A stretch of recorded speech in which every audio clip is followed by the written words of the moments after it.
So today, I want to talk about this whole debt holiday or debt break that one of the banks is actually announced that they're doing for their people.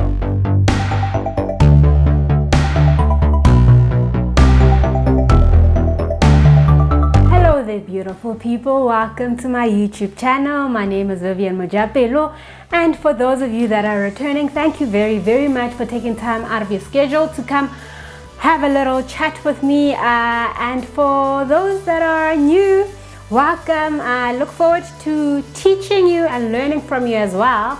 So today I want to talk about this whole debt holiday or debt break that one of the banks is actually announced that they're doing for their people. So a lot of people are like so excited about this debt holiday that the payments will be suspended for a period of a certain time. But one thing that people I think are ignoring is the fact that the interest and the service fees will continue to accumulate on the loan. So what does that mean for you? So if you are an individual company or whatever. Okay, one thing I'm forgetting to mention though is the only people that won't incur this accrual of interest and the service fee are students. So if you are not a student, this is what this whole thing will mean for you. So if you don't understand, let me just understand how an amortization of a loan works, or how a loan is actually paid off. So there is a capital portion. Say I take out a loan of 1,000 Rand, and this 1,000 Rand attracts interest at 10%. I'm gonna work with round numbers so that it's easier to just think about it. Yes, so it accumulates interest of 10%. In the following month, the loan is then 1,000 Rand plus 10% of that, which is 100 Rand. Yeah, 100 Rand would be 1,100. That's the balance. And then after that balance is calculated, your loan payment goes off. And what they usually do is they make the loan payment a little higher than the interest amount so that it can eat into the capital portion of the loan. So the capital portion of the loan would be your 1,000 Rand. The interest portion of the loan would be your 100 Rand. So yes, come month end, they take your repayment of the loan of, for instance, 110. So they have covered the interest, and only 10 Rand would go towards reducing that 1,000, and the 1,000 would become 990. This is after month 1. After month 2, that 990 will accumulate interest again at 10%. And that would mean that it's accumulating interest of 90 Rand. But then now, getting back to the debt holiday story, if it accumulates 90 Rand this month, and I don't pay anything this month, the balance on this loan would be 990 plus 90 Rand, which is 1,080. Okay, then they include service fees. Now I'm not even going to include service fee. So this balance will come and fall onto your loan balance. Come month 2 where you haven't paid your loan again, the interest that is going to accumulate on the loan would be on the 1,080. What is 10% of 1,080? That would be 108. So 108 is going to be the interest that's going to be added in the following month. this is the effect of compounding. So what's going to happen to the balance of the loan after month 2 of not paying? It's going to be that 1,080 plus the 180. 108, sorry, not 180. Yes, so it will be a total of, what is 1,080 plus 108? It would be 1188. So the balance of your loan that you have to pay back is 1,188.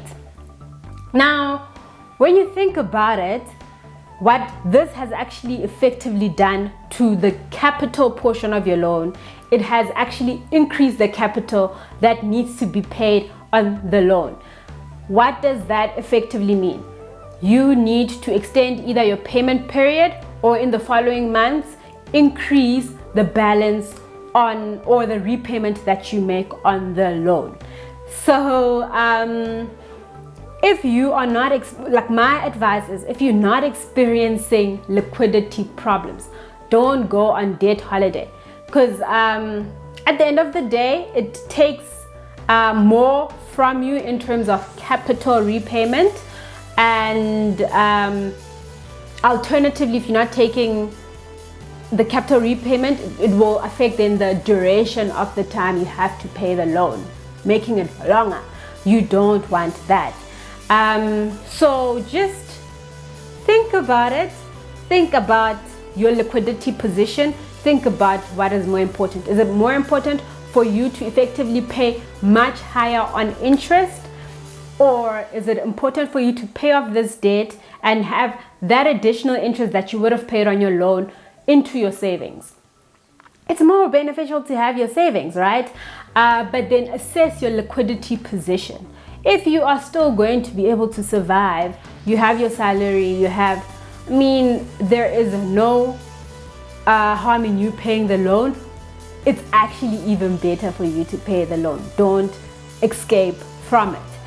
But if you literally, this situation is for those guys where this season has caused them to be so cash strapped that literally when it comes to paying, they will not be able to pay. So it's avoiding the whole situation of them actually getting sheriffs to come repossess their assets, right?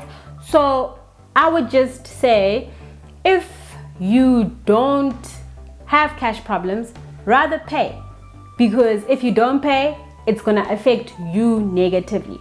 And this thing is also done like mostly for businesses.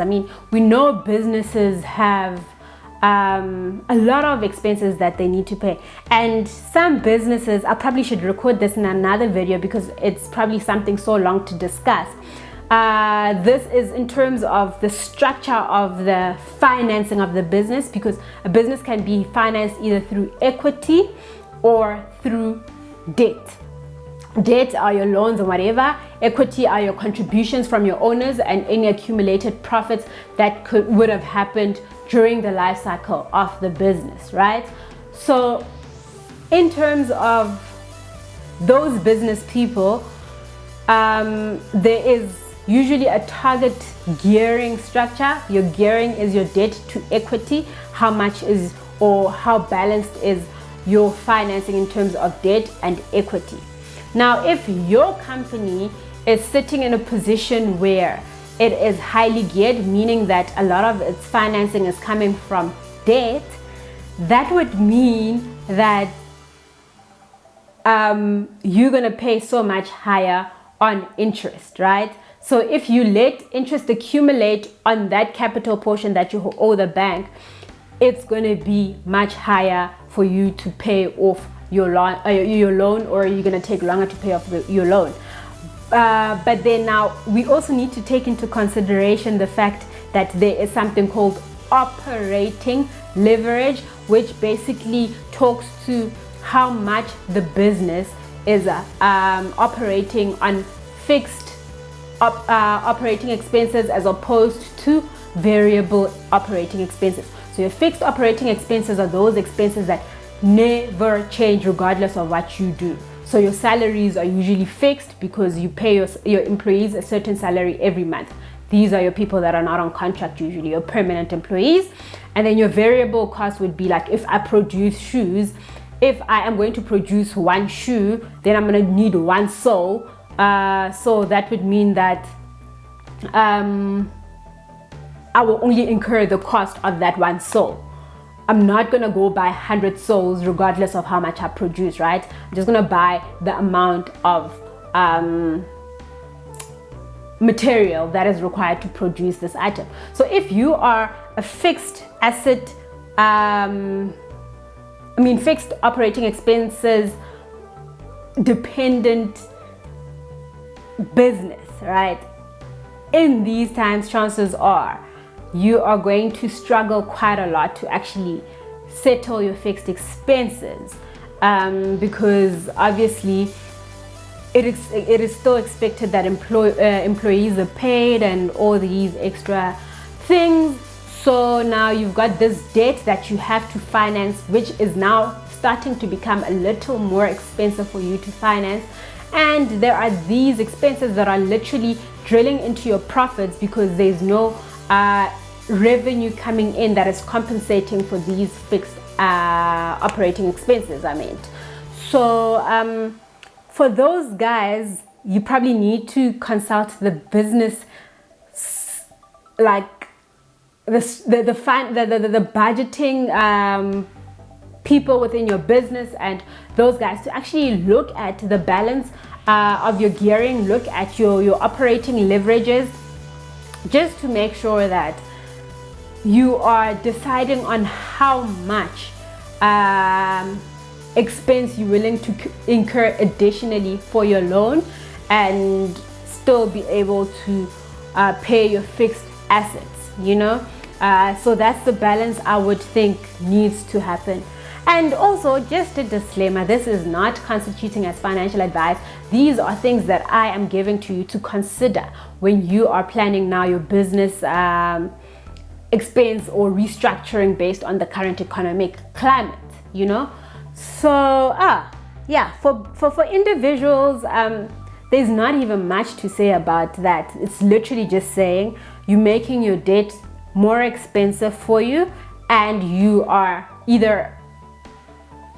you're also extending the life on which you need to pay off that debt.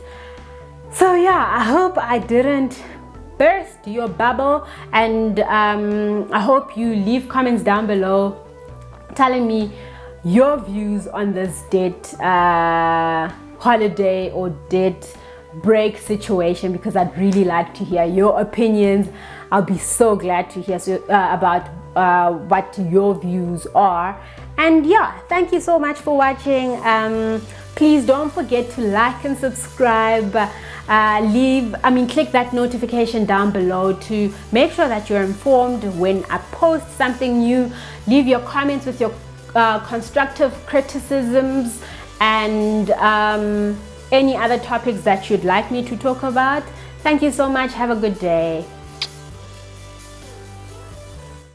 Today I actually want to talk about what the interest rate decrease means for a normal household.